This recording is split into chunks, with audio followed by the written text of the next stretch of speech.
We still have a few minutes, dear colleagues. We have a few minutes.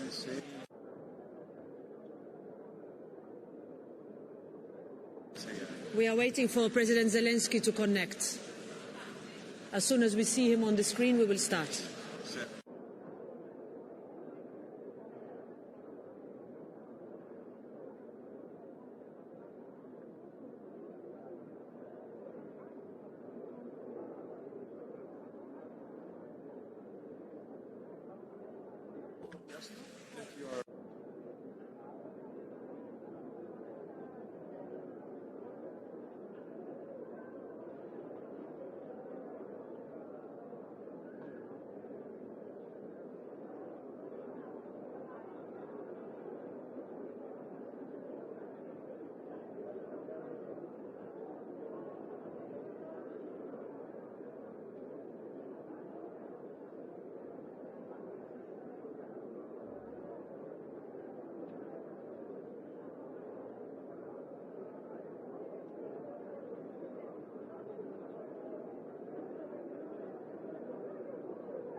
Okay, dear colleagues, can I now ask you to take your seats?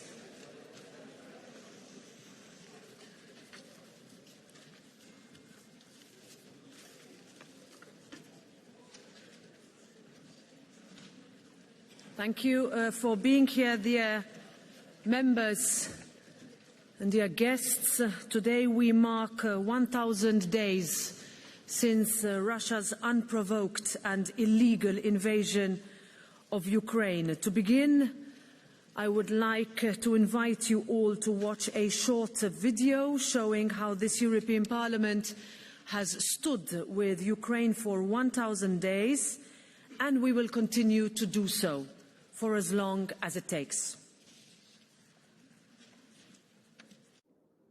From day one of Russia's full-scale invasion, the European Parliament has continued to stand with Ukraine and its people. Parliament's support to Ukraine remained unwavering to help the country recover, resist and rebuild. As Europeans opened their hearts and homes to Ukrainians, it supported aid for those fleeing and for communities back home. Parliament has led the way on ever tougher sanctions against the aggressors and demanded justice. Russia's aggression is an attack not just on Ukraine, but on our European values of democracy, freedom and the rule of law. Ukraine's security is Europe's security. That's why Parliament is leading the way for EU membership for a sovereign, democratic Ukraine and stands with those who oppose autocrats around the world. Parliament will support Ukraine's fight for freedom for as long as it takes. Long live freedom, long live Europe, Slava Ukraini.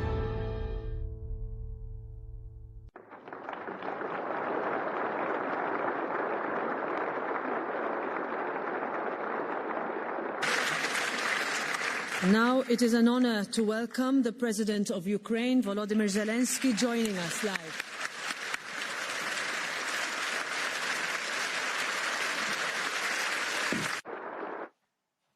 Thank you so much.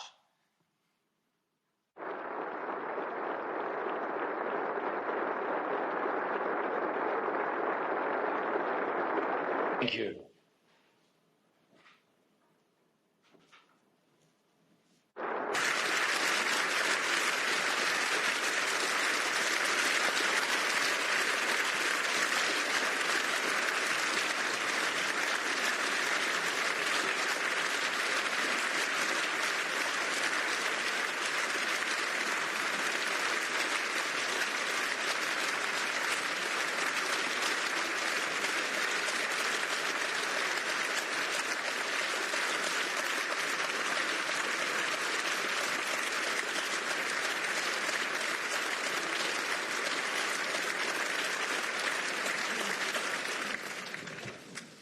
Today we mark 1,000 days since Russia unleashed its brutal invasion of Ukraine.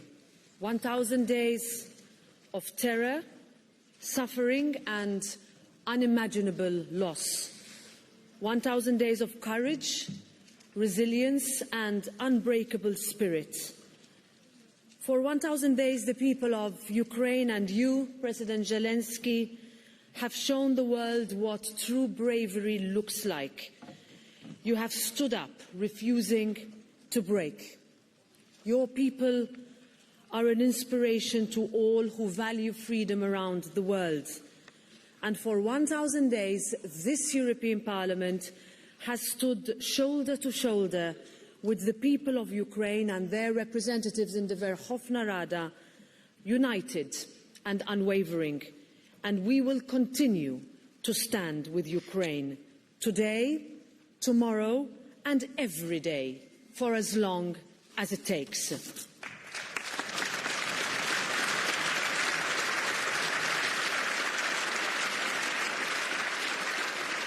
This is an assault not only on Ukraine but on the rules-based order, an assault on our values and on our way of life. Peace, democracy and freedom, this is what is at stake here.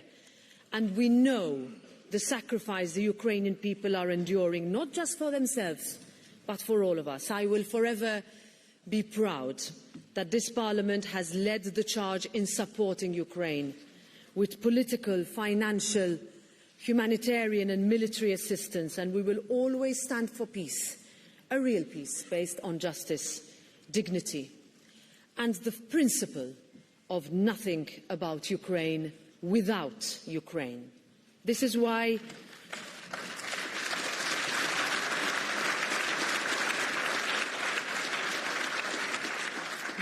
we have imposed tough sanctions on Russia, and we call to go even further to hit Russia's war machine.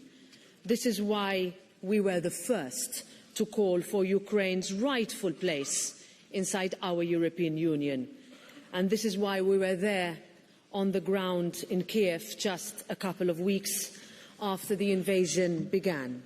Today, we send a clear, simple message. We stand with Ukraine until freedom, until real peace, for as long as it takes. Slava Ukraini.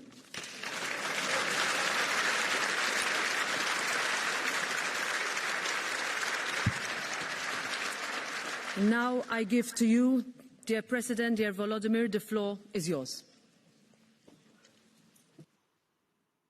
Thank you so much.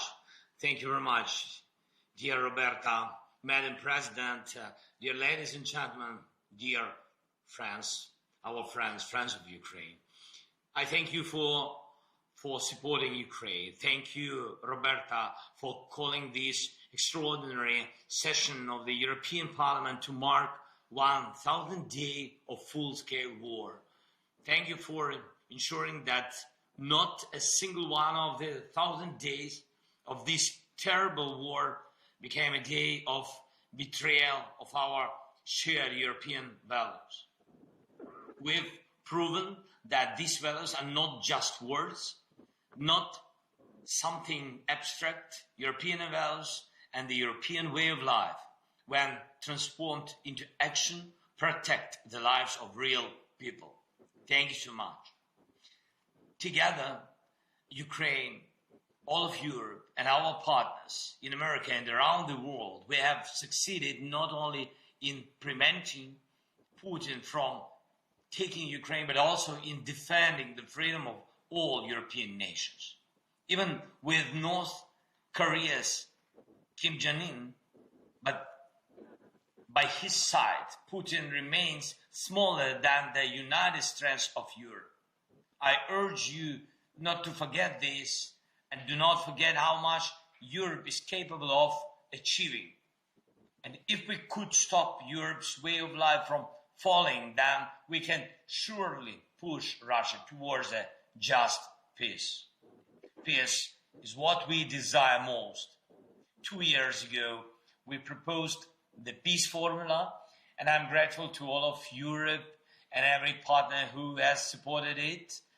And you in the European Parliament were among the first to support the peace formula, and the only one who opposes it, it's the one who started this war. It's Russia, and we must push Russia toward just peace. Every blow and every threat from Russia must be met with firm sanctions. For 1,000 days, it has been crucial to radically reduce Russia's ability to fund its war through oil sales. Oil is the lifeblood of Putin's regime, and the shadow fleet of tankers is what keeps it alive. As long as these tankers operate, Putin continues to kill. Strong sanctions are essential. I thank each of you, thank you, Roberta, again, and thank each of you who supports our people, our resilience, our ability to restore safety even after the most devastating mass attacks by Russia. Together we have accomplished much, but we must not fear doing even more. Now, Putin has brought 11,000 North Korean troops to Ukraine's borders. This contingent may grow to 100,000. While some European leaders think about, some elections or something like this at Ukraine's expense, Putin is focused on winning this war. He will not stop on his own. The more time he has, the worse the conditions become. Every today is the best moment to push Russia harder, and it's clear without certain key factors, Russia will lack real motivation to engage in meaningful negotiations. Without fires in its ammunition depots on Russian territory, without disrupted military logistics, without destroyed Russian air bases, without its lost capabilities to produce missiles and drones, and without its assets being confiscated. You know very well that Putin does not value people or rules. He values only money and power. These are the things we must take away from him to restore peace. If anyone in Europe thinks they can sell Moscow, Ukraine, or any other country like the Baltic states or the Balkans, Georgia, Moldova, and gain something in return, let them remember this simple truth. No one can enjoy calm waters amid a storm. And we must do everything to end this war fairly and justly, as you said, Roberta. And of course, together. 1,000 days of war is a tremendous challenge. Ukraine deserves to make the next year the year of peace. Thank you again. Thank you so much. Thank you for your resolutions, your decisions, your principles, your visits to Ukraine during the war, during first year of the war, especially first year when it was so difficult. And thanks and your faith in Ukraine. Thank you very much. Slava Ukraini!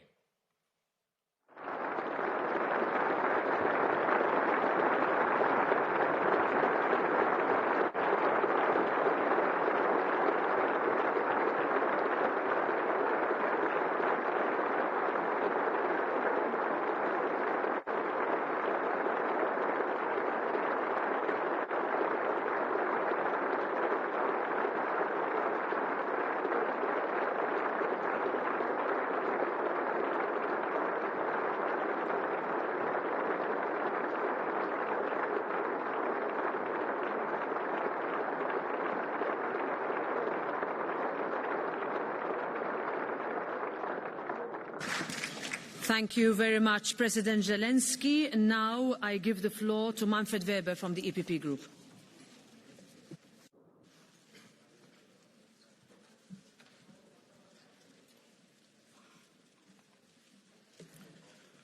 Madam President, dear Commissioners, Mr. President Zelenskyy, Ukrainian people, first of all, I want to thank our President because Roberta Metsola was the first European leader representing one of the European institutions to travel to Ukraine, to Kiev, after the war started. And Roberta, thank you so much for this kind of leadership. You made us as an institution proud of doing so. And also today's discussion, today's debate with President Zelenskyy's presence 1,000 days after Putin's war. Yes, we mourn the thousands of soldiers and civilians, including 600 children. Our first thoughts today go to all those who lost family members and friends and neighbors. The loss of any life is a tragedy. Putin's war is brutal terror. That's the first what we have to recognize. But there is a second reality behind the 1,000 days. Let's be honest, not so many observers thought that Ukraine would have resisted. Not so many experts thought that the Ukrainian forces would be able to regain occupied territory. Not so many observers thought that Ukraine would show a true European face. And yet, yes, you did it. Today, the Ukrainian people have all the right to say, we are Europeans, or, Mr. President, as you said several times, we Ukrainians live, believe in and defend the essence of what makes us Europeans, and that's the European way of life. Congratulations and thank you so much. What do we have to do now? First, we have to talk with our American friends. The war in Ukraine is not a simple regional dispute. The war in Ukraine is a battle line between the free world and brutal dictatorship. Drones produced in Iran, North Korean soldiers fighting against Europeans on European soil. What else do you need as a proof for this geopolitical reality? Second, Europe must prepare to take on more responsibility. We will do what is necessary to give you, Ukrainians, the financial stability you need, whatever it takes, as Roberta said it. Every euro invested in Ukraine is cheaper than, for example, funding more refugees coming to Europe. Thirdly, Ukraine must win on the battleground. Joe Biden shows leadership, allowing Ukrainian forces to use all the weapons they have, also on the Russian territory.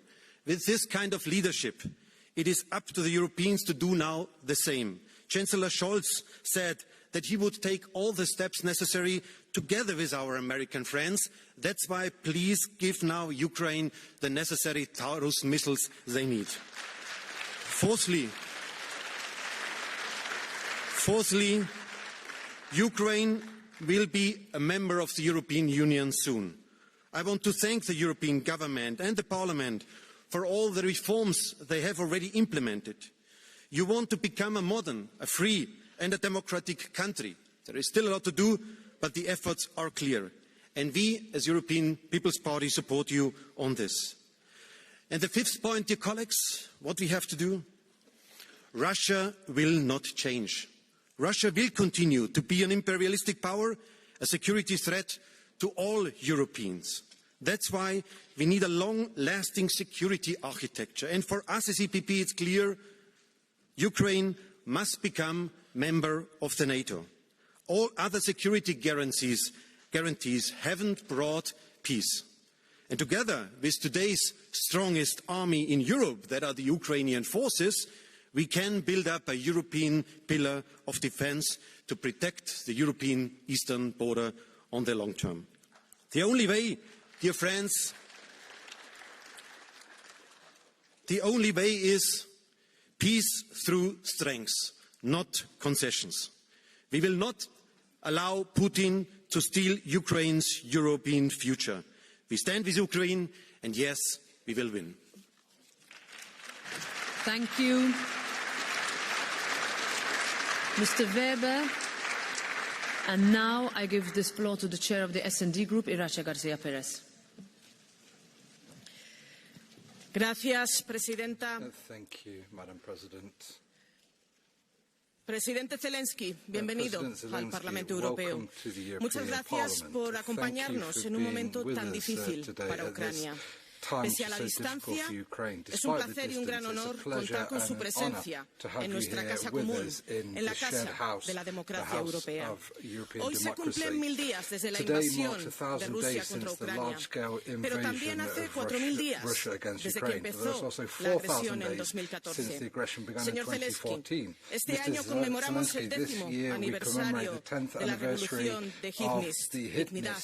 or dignity Y somos and conscientes del revolution. terrible We're precio aware que of the todavía terrible están price pagando that you're por still defenderla. paying to defend Señor this revolution. Zelenskyy, el presidente Zelenskyy y el pueblo ucraniano no necesitan solo grandes aplausos ni ovaciones.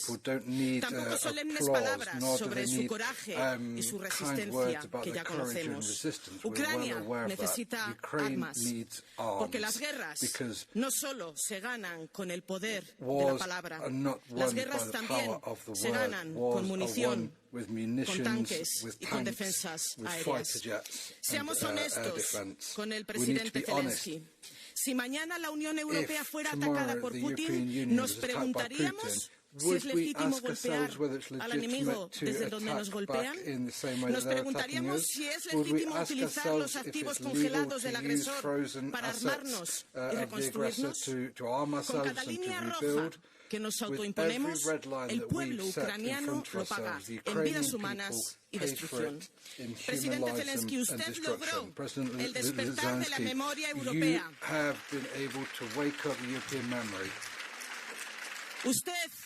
Usted nos recordó los peores horrores del siglo XX, desde el bombardeo de Guernica hasta el muro de Berlín, pasando por el Holocausto. Ahora, la masacre de Bucha, el asedio de Mariupol o la batalla de Kharkov demuestra que las peores pesadillas del siglo pasado han regresado al siglo XXI. Y el peor enemigo de las guerras es la indiferencia de quienes piensan que la tragedia no les afecta. Nuestro apoyo a Ucrania no es solo una obligación moral con el agredido, el derecho internacional y una paz justa. No hay mejor garantía para la seguridad del continente europeo que la victoria de Ucrania. Porque si Ucrania cae, el régimen nacionalista, autoritario y criminal de Putin no se detendrá. Señorías, no solo se trata de ayudar a Ucrania el tiempo que sea necesario, sino de apoyar a Ucrania con todo lo que sea necesario. Venzamos el mensaje derrotista de quienes piensan que Ucrania no puede ganar la guerra. Rusia ha perdido muchas otras guerras en la historia y en el pasado ya hubo potencias que claudicaron frente a otros menos poderosos. Señor Zelenskyy, hoy quiero reafirmarme en las palabras que pronuncié sobre Ucrania en el primer pleno de la presente legislatura. Pasarán semanas, pasarán meses o años, costará sangre, sudor o lágrimas, pero el pueblo ucraniano ganará la guerra, porque la historia nos ha enseñado que en toda guerra siempre se libran dos batallas. Una, la batalla de las ideas, y Ucrania ya la ha ganado, porque el pueblo ucraniano ha elegido la democracia frente a quienes la repudian. El pueblo ucraniano ha elegido la libertad y la apertura frente a quienes la temen. El pueblo ucraniano ha elegido ser independiente frente a quienes todavía sueñan con viejos imperios. Y la otra batalla tiene lugar en el campo de batalla. Y si en la Unión Europea siempre hemos dicho que ustedes están luchando por su libertad y también por la nuestra, tenemos la obligación de prestar a Ucrania toda la ayuda política, militar, financiera y humanitaria hasta la victoria final. Señor Zelenskyy, nací en una España donde todavía un cruel dictador secuestraba el presente y el futuro del pueblo español. Para mi generación, el proyecto europeo era faro de libertad, de progreso y justicia social. Quería estar en la Unión Europea como ustedes querían hacerlo hace 10 años en el Maidán, como quieren estar hoy en la Unión Europea. Les acompañaremos hasta que sus aspiraciones de ser un país libre y soberano que decida su propio destino en la familia europea sean realidad. Estaremos a su lado hasta que el azul y el amarillo de las banderas ucranianas ondeen junto con el azul y el amarillo de las banderas europeas. Muy Europa, Slava y Ucrania.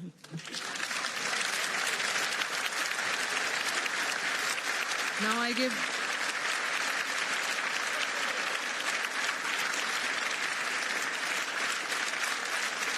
Now I give the floor to Kinga Gál on behalf of the BFE Group. Elnök úr, tisztelt elnök asszony, tisztelt kollégák!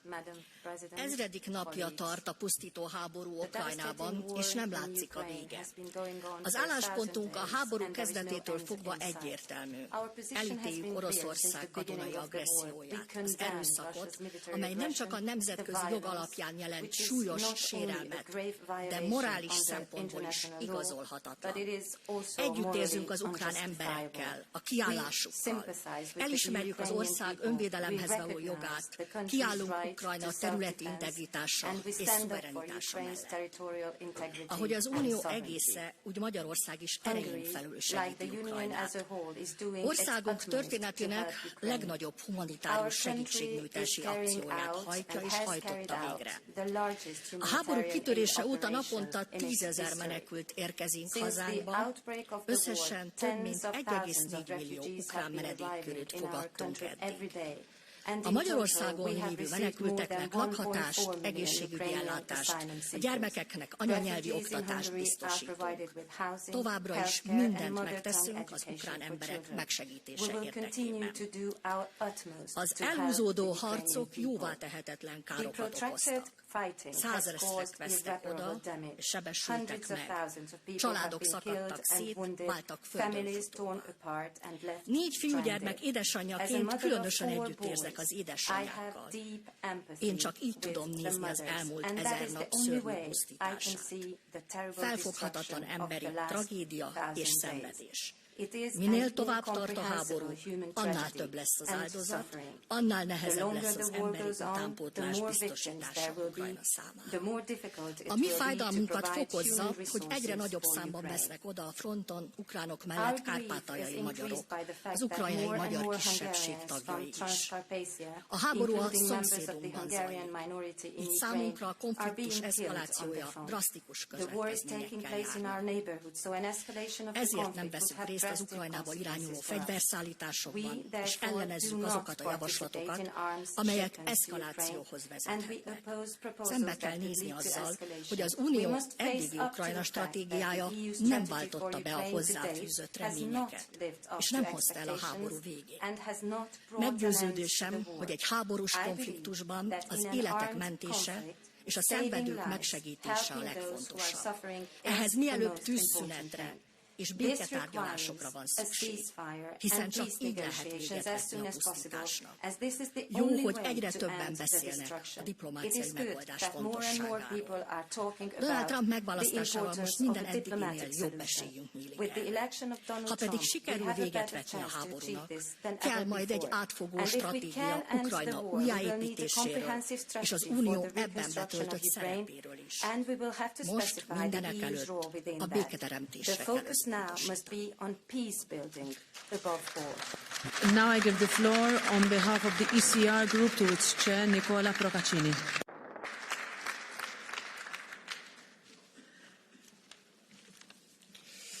Thank you, President.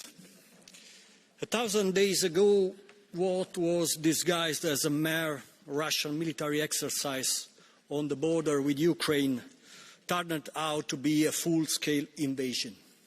The first in Europe after years of peace. A failed invasion, this very moment of a commemoration reminds us. Failed thanks to the strenuous defense of Ukrainian men and women. Failed thanks to the courage and determination of the Ukrainian president. He was surrendered, threatened, mocked by internet trolls, but he did not flee, neither to a remote dacha in the forest, nor to a Manhattan hotel. He stood where he belonged, with his family, carrying out his duty. The Putin regime was convinced that it would only take one night to take over Ukraine. It did not. Since that day, the Ukrainian people have been enduring under the weight of indiscriminate shelling, targeting civilians, critical infrastructure and everything essential for survival. Since that day, Ukrainian children have been going to school underground. For 1,000 days, Ukraine has been forced to fight and die in order to continue to exist. What are the Ukrainian people teaching us? 3 things, above all. That homeland is not a word that belongs to the past, but is still what holds the meaning of men and women in history. It teaches us that freedom is not a political slogan, but a necessity of the soul. Finally, it teaches us that Europe is not a treaty signed in the last century. It is not a set of sometimes unjust rules, a collection of bureaucrats and offices, but is a community of destiny to which we belong without having to choose it. In a few hours, there will be another anniversary. On the evening of 21st November 2013, some young people took the main square of Kiev. They were beaten and killed. They became thousands and gave rise to a popular revolution called Euromaidan. None of us, Western Europeans, can imagine a generation of high school kids and young workers defying death by colouring their faces in the blue and stars of Europe. But in Ukraine, it happened. They died wrapped in the bloody flags of the European Union, the flag that for us is not much more than an office object. And they died like that under the bells of St. Michael's Monastery, while someone played Chopin on a piano set up on a pile of snow soaked in the blood. That is why we will continue to stand with Ukraine for as long as it takes. And not only because it represents the right side of history, but because we know that not defending the principles of freedom and human dignity today would mean accepting a future of chaos, in which the law of force prevails over right and the weakest are destined to succumb.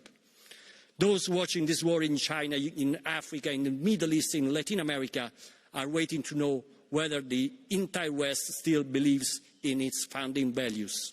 Among them, the value of peace, which is not an unescapable condition, unfortunately, but is a treasure to be protected with courage and sacrifice. Winston Churchill wisely said, accepting peace on hard terms is like feeding a crocodile, hoping it will eat us last. Let us do what is right for as long as it takes. Thank you. Thank you. And now I give the floor to the chair of the Renew Europe Group, Valérie Hayer. Madame la Présidente, merci. Monsieur le Président Zelenskyy, c'est un immense honneur de vous compter parmi nous aujourd'hui. Cela fait 1000 jours. 1000 jours que dure cette guerre forcenée. 1000 jours que votre peuple résiste pour la liberté. Dans cette guerre, il y a un agresseur et un agressé. Il y a un dirigeant qui, depuis 10 ans, s'attaque à votre territoire, qui, face à la bravoure des Ukrainiens, en est réduit à faire appel à d'autres pour poursuivre sa campagne meurtrière. Drones iraniens, soldats nord-coréens ou encore sri-lankais. Il y a un agresseur, un seul, qui a ramené la guerre sur le sol de l'Europe. Et puis il y a votre peuple.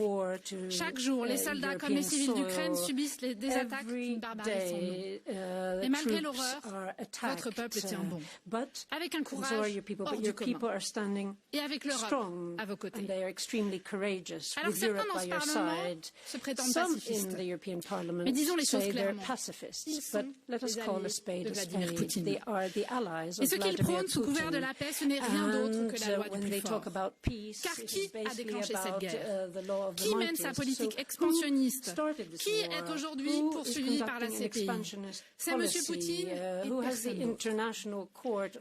Alors, chers collègues, nous le savons. Soutenir l'Ukraine, c'est soutenir aussi la sécurité de l'Europe. Et cela passe aussi par notre capacité à nous défendre nous-mêmes. Consolider notre marché européen à la défense, nos achats militaires communs, investir pour que la menace s'éloigne. L'Europe doit être à la hauteur de ce point de bascule. Monsieur le Président Zelenskyy, 1000 jours que vous vous défendez. Et nous resterons à vos côtés. Nous avons soutenu l'Ukraine dans des proportions inédites, sur le plan militaire, humanitaire, financier, sur le plan des sanctions. Depuis 1000 jours, nous avons été d'une unité sans faille, à rebours des divisions espérées par le Kremlin. Et le soutien de l'Europe ne flanchera pas. Alors que l'appui américain est plus incertain que jamais, nous devons, nous, Européens, ne jamais nous habituer à cette guerre à nos portes. 1000 jours et nous continuerons à vous soutenir. Parce qu'il y aura toujours une majorité d'élus dans ce Parlement à vos côtés aussi longtemps que nécessaire. Parce que l'unité de l'Europe est infiniment plus efficace que toutes les initiatives isolées. Ces 1000 jours nous ont montré que le régime russe était capable de pire, que la paix ne serait durable qu'en tenant tête aux autocrates qui ne comprennent que le rapport de force. Alors oui, nous devons renforcer notre soutien, chers collègues. Un soutien militaire, par des systèmes de défense aérienne, des missiles, des drones, des véhicules. Un soutien financier aussi, notamment par la mise en œuvre du programme de prêt de l'Union et de ses partenaires du G7 qui sera remboursé par les recettes des avoirs russes gelés. Oui, il est légitime que l'Ukraine puisse frapper des cibles militaires sur le sol russe pour protéger son territoire. Oui, le détournement des sanctions par la Russie et ses alliés est inadmissible. Et nous devons d'urgence nous attaquer à toutes les brèches qui existent encore, dans les pays tiers comme sur les navires fantômes. Et oui, Vladimir Poutine et son entourage devront répondre de leurs crimes, être traduits devant la justice internationale. Et oui, Monsieur le Président Zelenskyy, votre plan vers la victoire est le bon, parce qu'il vise avant tout la paix, durable, libre et juste. Alors rien ne doit être porté sans vous, tout doit être fait avec vous, parce que c'est le destin de votre peuple qui se joue ici, et votre destin est lié au nôtre. À travers l'Union et à travers l'OTAN, il sera bel et bien européen. Alors Monsieur Zelenskyy, avec notre famille commune, Renew Europe, avec l'immense majorité de nos collègues dans ce Parlement et avec tous les peuples d'Europe, je vous le dis, nous vous soutiendrons jusqu'au bout. Slava Ukraini. Merci. And now I give the floor to the co-chair of the Green Group, Terry Reintke. Thank you, President. Dear President of Ukraine, Zelensky, dear colleagues, and most of all, dear friends in Ukraine. It has been 1,000 days since Putin's illegal and unprovoked full-scale invasion of Ukraine, which brought utter destruction and unbearable suffering to the people of Ukraine. 1,000 days, a sad milestone, and at the same moment, a reminder of our promise. We stand with Ukraine for as long as it takes. As long as it takes until peace finally becomes reality for Ukraine again. And trust me, it's us who are longing for peace. But the people who are longing for peace the most are the people in Ukraine. A peace on Ukraine's terms, which allows the Ukrainian people to live in freedom and safety and not under the oppression of Russia's brutal colonial shackles. Warmonger Putin will not stop this terror. He will send more soldiers to their death. He will use more weapons to bomb infrastructure, hospitals and schools. He will use the cold winter to try to freeze the Ukrainians into submission. Putin does not obey international law. He's actually trying to move back to a time where Europe was ruled by empires, starting by building a Russian empire, threatening all those who want to live in peace and freedom in Europe. It's a weak man's big phantom pain of Russian Tsars and Soviet rulers. Putin only recognizes the right of the strongest, so we have to show him Europe's united strength. The re-election of President Trump into the White House is another wake-up call for the European Union in this regard. We must move forward with renewed vigor. We have to step up our military support for Ukraine. Ukraine urgently needs credible security guarantees. And also, the EU has to be able to defend itself and must become independent from dictators in terms of energy supply. We have paid a very high price on this continent because of our own short-sightedness in this regard. This is not just in our interest, but also in that of Ukraine. I'm speaking to our Ukrainian sisters and brothers who are still suffering and who are not only defending their own freedom, but also our freedom here in Europe. It might have been 1,000 days, but be reassured, Europe will not let you down. Thank you very much. Thank you very much. Ms. Reintke. And now I give the floor to the co-chair of the Left Group, Martin Schiedemann.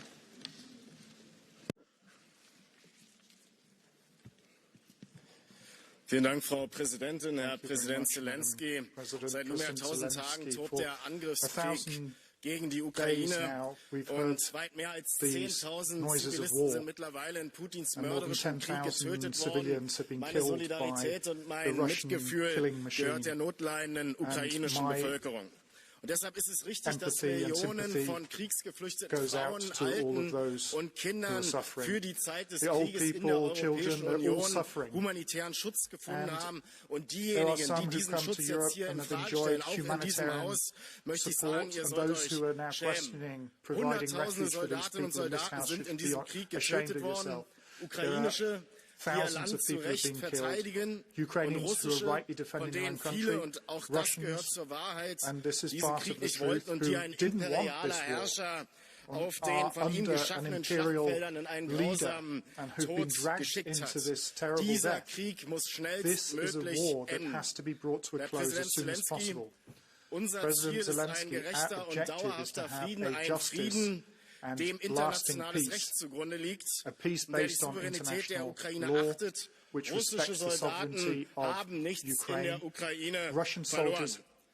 Und selbstverständlich muss die Ukraine mit am Tisch sitzen, wenn dieser Frieden verhandelt wird. Das müssen alle Akteure, auch Putin und der kommende Präsident der USA respektieren. Ein Siegfrieden Russlands, der Ukraine aufgezwungen würde, stellt die internationale Ordnung insgesamt in Frage. Doch das internationale Recht kennt keine Doppelstandards. Das Recht des militärisch Stärkeren darf sich niemals durchsetzen.